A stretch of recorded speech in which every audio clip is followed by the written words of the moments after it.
Hi. So this is week 2 of Professor Flitwick's psychology video vlog project thing. Um, I'm still Alice, and I'm still not used to talking in front of a camera, obviously. Maybe next week.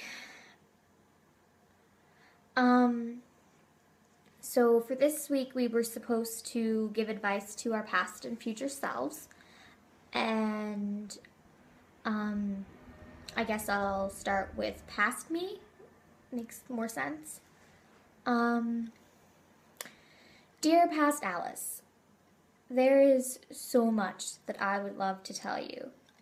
If I could go back in time and tell you anything, I would just tell you everything that I wish I'd been told and that I needed to hear and be reminded of. I'd tell you that before anything else, you are enough, just as you are. You don't have to be extraordinary. You don't have to be the best at everything in order to be worth something. You're enough just by being you. I'd also tell you not to spend so much of your time worrying about trying to make mom and dad proud. You need to worry about making yourself proud.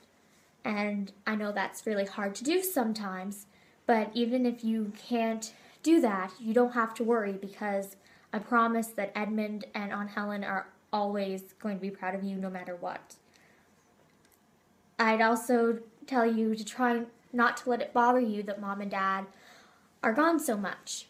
It really has nothing to do with you. Never doubt that they love you, no matter how far away they are or how little they see you. They do. I know what I wouldn't tell you, that's for sure.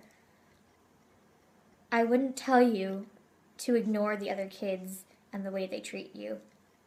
I wouldn't tell you not to let it bother you, because I know you can't help it. I know it hurts. God, I know it hurts, honey. And you have every right to feel hurt by the way that they treat you. You aren't weak for feeling that way. There's nothing wrong with it, and there's nothing wrong with you. The way that they're treating you has nothing to do with who you are. It has everything to do with who they are. You don't have to change. You don't have to question whether they're right or not. Just know that they aren't. And it might not seem like it right now, but it is going to get better. I promise you. And someday you're going to find people that accept you for you and love you for you, and you're going to be so happy. You really, really are. So it's okay to let it bother you. Just don't let it define you. Don't change who you are to suit them. Don't give them the satisfaction. Do start trying to stand up for yourself more, though. Not physically, I mean, we'd get pummeled. But don't be a doormat, you know? Don't let people take advantage of you. You don't deserve that. You are worth more than that.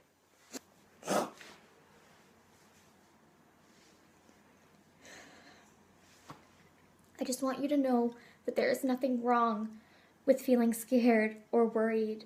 It's normal. You might feel it more than other people do, but that doesn't mean that your feelings aren't valid.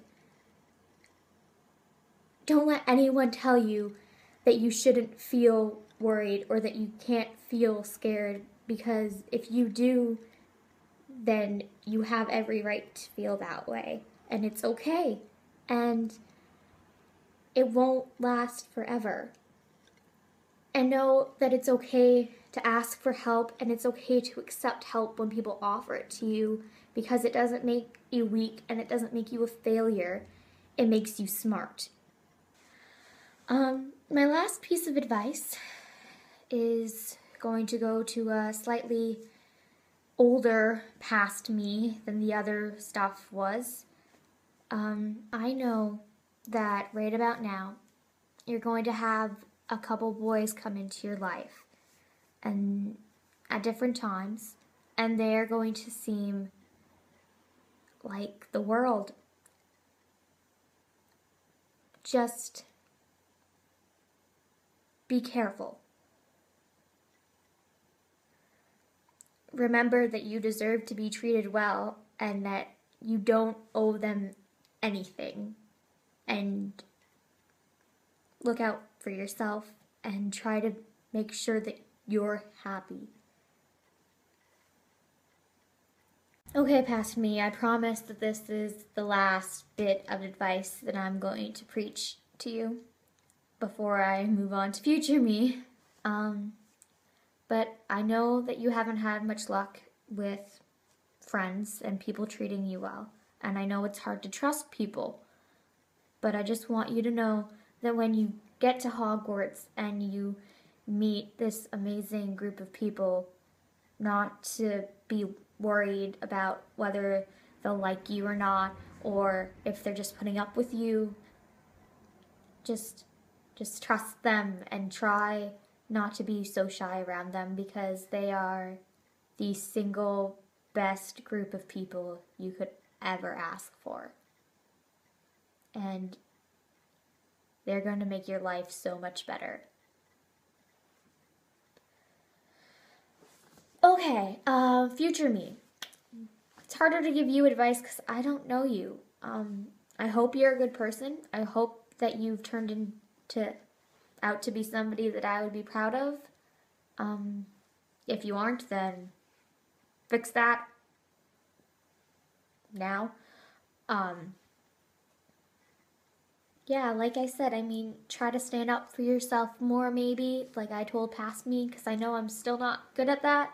So I bet future me won't be either. So probably work on that and work on not letting your past relationships and friendships or failures at such keep you from being too scared to try to have new ones. Don't let that control your life. Do well in school, keep working on your grades, don't lose sight of what you really want to do, don't lose sight of who you are. Do not lose touch with Edmund, even if he's busy with medical school and you get busy with law school. He is the world to you, so don't lose that. Or else, I will find you. I will build a time machine. Make sure that Marlene isn't trying to kidnap squirrels or bring them into the dorm if you're still at a dorm, or an apartment if you happen to live with her still. Don't let her get attacked by rabid ones.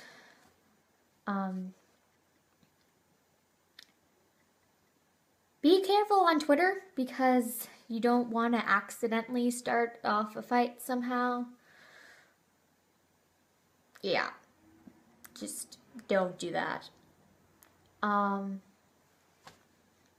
Keep in touch with your friends, because they are just amazing and your life would not be the same without them. I don't know. Just try to do things that make you happy and try not to let fear totally control your life. Push yourself out of your comfort zone every now and then, you know. Take risks sometimes, not too much. Don't do that. I mean, don't jump off cliffs or skydive, but, you know, go to a party every once in a while. Just watch your drink and don't drink too much, and not before like an exam or something, and don't slack off. Just don't. But enjoy yourself and enjoy college and your future, and just have fun and love the life that you're living, because you only get one.